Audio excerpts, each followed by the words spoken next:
Hi everyone, welcome back to my channel, Stephanie's Lowerlin. I'm Stephanie. Today's video is going to be my July wrap-up of all the books I read in July. It wasn't as many as I read in June. I did have a good few books that I DNF'd, which is annoying, but again, like I've said before, I'm not going to push myself through a book that I don't like. So I have 9 books to talk about today. The first book I read in the month of July was The Sun Is Also a Star by Nicola Yoon. I gave this book 5 stars. I also mentioned it in one of my vlogs, which I'll link below. It's a pretty short book. I'm sure you might know, but if you don't, it follows 2 main characters who have very different lives and they end up crossing paths one day, and it's basically just a day of them falling in love against all the odds. I thought it was extremely fast-paced and easy to read and really digestible, and also the characters were just so lovable. Like, they were adorable and you really felt for them and their individual struggles. It just gave me a really different perspective on life and on how we judge other people. Then the next book I read was actually one of the Shatter Me novellas. You can probably see the books behind me here. I think it was in Kenji's perspective, and I give it 5 stars because I love Kenji. And I love this series. I think it's one of my new favorite series now. Oh, I just love it. I just really like it a lot. Then I actually read another library book. It was House of Earth and Blood, or Crescent City by Sarah J. Maas. And I gave this book 4 stars. I had really high expectations going into it, and I think maybe that's why it disappointed me a little bit. It was a good book that I enjoyed. However, because it was like an 800-page book, I just think, in my opinion, it was really dragged out. I haven't even explained the plot of the book. I'm so good at this. Our main character, Bryce, 2 years ago, I think, her entire close circle of friends are murdered. And 2 years later, she is tasked at the job to be detective and investigate this murder alongside a kind of an angel, I think he was, who's kind of, you know, the brooding male, you know, the types in fantasy, especially in Sarah J. Maas. Like you'd assume, romance and all that. I did like that aspect of it, but I think just for me, like, it was quite slow. The next book I read is actually the 5th book in the Shatter Me series by Tahereh Mafi, which is Defy Me. Yeah, I gave this 5 stars, like I've said. Most of the Shatter Me series I give 5 stars, and I just love this series as a whole. Can't really say much again because it's literally the second last book in the series. The amount of plot twists that happened in this, dead. I was actually dead. Insanity. Like, oh, it was just so good, and the way things just tied up and connected to other books, I just loved it so much. And again, Tahereh Mafi's writing, spectacular. Yeah, I'm so excited to read the last book. I've heard that the last book isn't everyone's favorite though, so I'm kind of scared. And then I read a book which just made me, like, you know, you get that feeling when you read a book and you never want to like put it down. I just love this book. This book is a romance book, and it's the first book I've read from this author, and I've heard loads and loads of people raving about this book. Romance isn't really my thing. When I read this, I was like, oh, maybe romance is my new thing. It was from Lukov with Love by Mariana Zapata, and I gave this book 5 stars, of course. I have no words. I love it so much. So basically it follows these 2 main characters that are kind of rivals, and they both are skaters. They end up having to pair up and do figure skating together. It was just written so well, and the slow burn was so good. She put such attention to detail to the characters' backstories. But yeah, 5 stars, absolutely amazing. Go read it, so good. Then the next book I read, which is actually probably my biggest disappointment of the month, I read The Silent Patient by that's not his name. I read The Silent Patient by Michaelides, and I gave this book literally 1 star.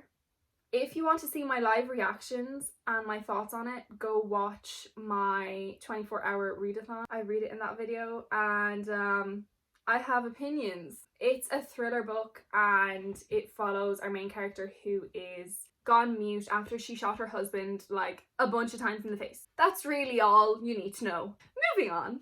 I read another kind of disappointment. Also read this in my 24-hour readathon. 2. So it was Ninth House by Leigh Bardugo. I gave this 2 stars. When I picked up this book, I had high hopes, but also I have heard a few bad reviews from people. It's like you either love it or you hate it. I didn't really know how I was going to feel about it, and also I'm not really a big dark academia reader. I thought I was, and I've said it previously. I read a few that was kind of like light academia, so I thought, oh, this is my new niche. I love this. But I think I was wrong, because this book made me feel really unintelligent. But anyway, this book follows our main character, Alex Stern, and she ends up in this cult-like society at Cambridge. It's kind of even hard for me to explain because I'm not sure what happened.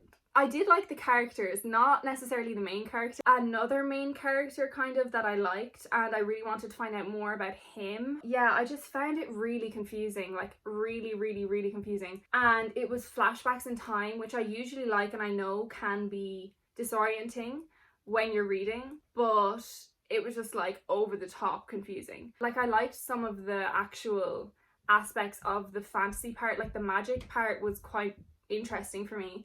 But again, it was just like so confusing that I just didn't want to read it at all. Then the next book, which is the second last book I have to talk about, is the book I was talking about earlier, the other Mariana Zapata book, which I didn't love as much as I loved From Lukov with Love, but it was still amazing. And that's The Wall of Winnipeg and Me by Mariana Zapata. Basically follows this girl who's an assistant for this big shot, like, American football player.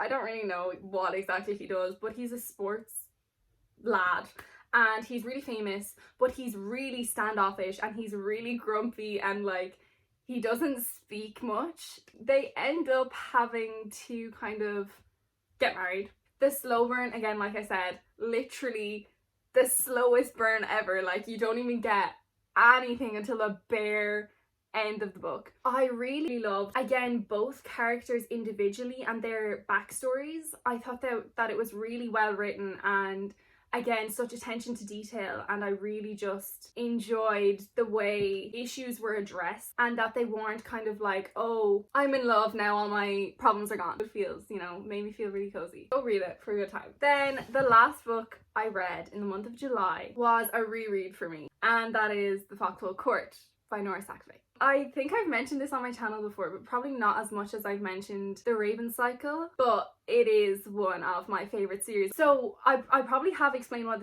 it's about before, and it's kind of hard for me to explain without giving spoilers because I've read it so many times now, and I've also read so many fan fictions on it that I don't know what's actually canon and what's headcanon.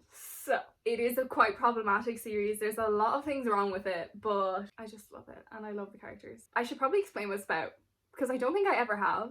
But basically it follows our main character, Neil Jostin, who is on the run, and he ends up kind of getting recruited for this college team of XC, which is a made-up sport. Quite difficult to wrap your head around, but it's kind of like a mix of lacrosse and American football, I think. So he gets recruited by this college team of XC, and they're basically a team of rejects. Yeah, you just follow his journey with them while he's on the run, and also the mafia is involved too.